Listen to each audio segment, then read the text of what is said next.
Olá, meus amados irmãos, graça e paz para você que está aí fielmente nos acompanhando. Bem-vindo a mais um dia tão especial. Você já fez sua leitura bíblica hoje? Eu quero acreditar que alguns já acordaram mais cedo, já pegaram o texto, pegaram aí suas canetas, cadernos, seus iPhone, iPad e fizeram aquele registro todo especial. Então vem comigo agora para nós aprendermos um pouco mais juntos. Deus te abençoe, ama a sua vida, não esquece de curtir este vídeo, deixa aí o seu like, envia esse vídeo para todos os teus amigos, para os teus convidados da célula, para os teus convidados do domingo. Deus abençoe e vamos para mais um momento, a Bíblia em um ano.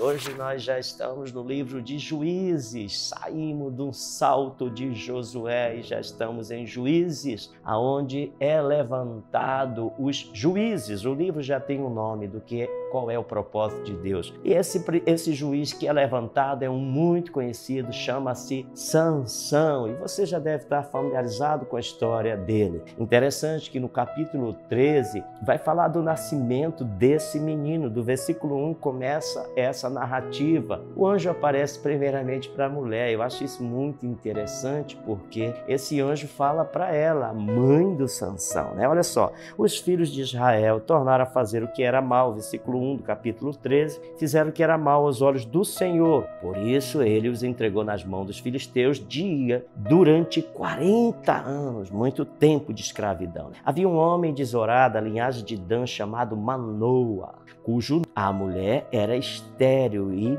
não tinha filhos. O anjo do Senhor apareceu a essa mulher e lhe disse: eis que você é estéril. Olha, o anjo sabia a história dela, né? Cuidado, tem um anjo aí que sabe a tua história, viu? O anjo disse: eis que você é estéril e não tinha filhos. O anjo do Senhor apareceu a essa mulher e disse: eis que você é estéril, nunca teve filho, mas você ficará grávida e dará à luz a um filho. Interessante porque ela pega essa fala e leva para o esposo. Olha que coisa interessante. O esposo, Manoa, diz assim: quando esse anjo aparecer, fala para ele que tu tem um esposo. Pede para ele vir aqui comigo. Porque a gente olha assim, não é nada de questões machistas, é uma questão de hierarquia, de princípio sacerdotal. Olha só, esse homem almejava ter um filho. E ele está dizendo para a mulher, se esse anjo falou, nós precisamos de aprender. Eu quero que esse anjo venha, que eu quero conversar com ele, para ele me dizer como é que nós devemos cuidar desse filho. Olha, aqui está um princípio muito elementar para mim e para você que somos pais, né? Tanto pai biológico como espiritual. Nós precisamos ir até Deus para realmente aprender como que nós vamos criar e educar os nossos filhos em meio a tantas circunstâncias. E aquele pai, mesmo fazendo tudo como manda o figurino, ainda assim tiveram tantas dificuldades com esse menino chamado Sansão. Você vai ver mais à frente aí a história, como que ele vence batalha, mas às vezes perde batalha, quebra princípio, honra princípio. Enfim, a vida espiritual aplicada de forma correta tem tudo para dar certo, mas depende também daquele que está recebendo para aplicar esses princípios.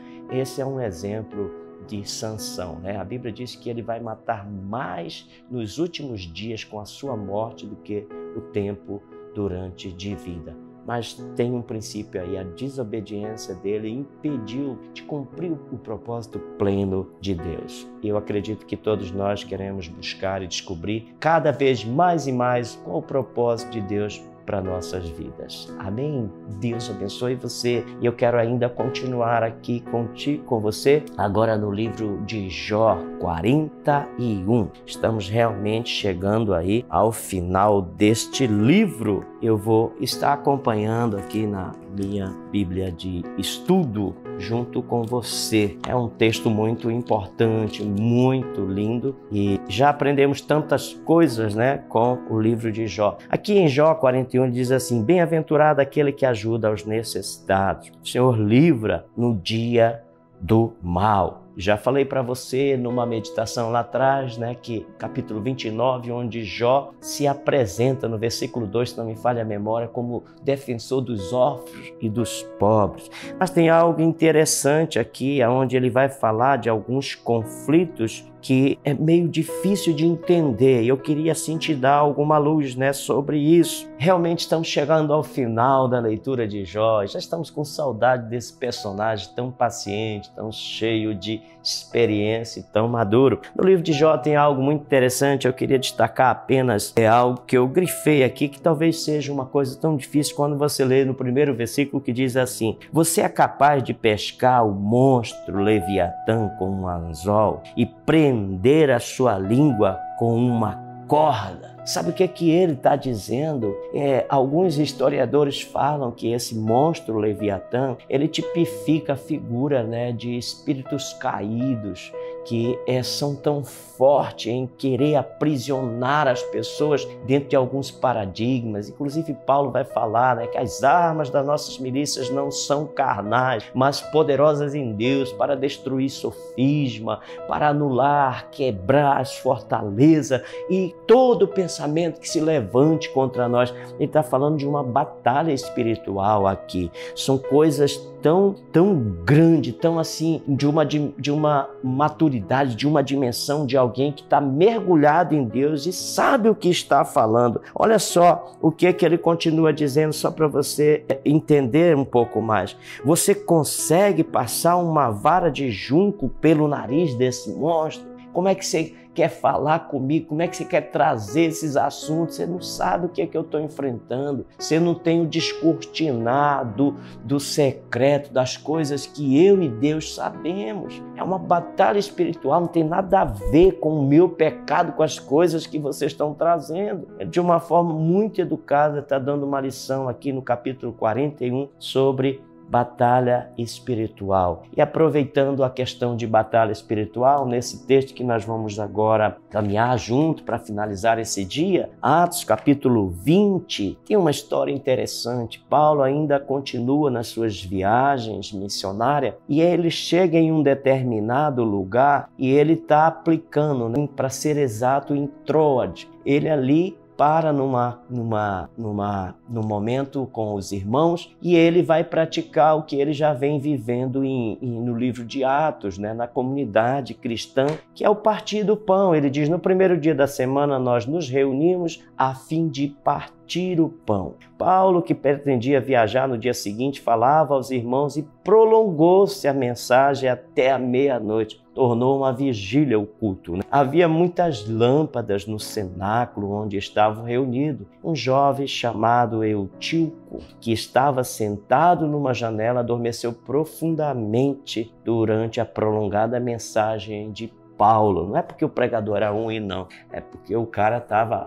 Olha onde... Eu fico pensando, como é que uma criatura vai assistir um culto numa janela? Um pé para fora e um pé para dentro. É aquele crente Raimundo, né? Um pé na igreja. Até rimou, né? Esse ditado aí. E diz que ele foi vencido pelo sono e caiu do terceiro andar para baixo. Era um lugar já chique, né? Tinha um terceiro andar. O cara caiu dali e morreu. Interessante, porque a Bíblia diz que Paulo vai lá e ora pelo sujeito e ele ressuscita. Eu confesso que eu não sei se eu teria orado, não, meu amigo. Quer dormir, fica em casa. Não vem para a igreja dormir, não. Tua cama é melhor. Tô brincando, meu irmão. Mas olha, que lição interessante. Paulo fazendo essas viagens, tantas coisas. Inclusive essa história, ela é bem assim, cheia de humor. Se não fosse tão pela morte desse cidadão. Graças a Deus que ele ressuscitou. Então aqui nós finalizamos esse dia especial, com essas histórias, né, de Sansão, Jó, ensinando sobre as batalhas espirituais, e aqui o Paulo nas viagens tendo muitas histórias para contar. Deus abençoe, amo demais a sua vida, é um prazer sempre estar aqui com você e te peço aqui gentilmente mais uma vez que você possa curtir esse vídeo, deixar seu comentário, dar o seu like e enviar ele aí para muitos dos seus amigos e eu creio que assim nós vamos estar evangelizando. Um abraço para você, Deus abençoe, até a próxima, fica na paz.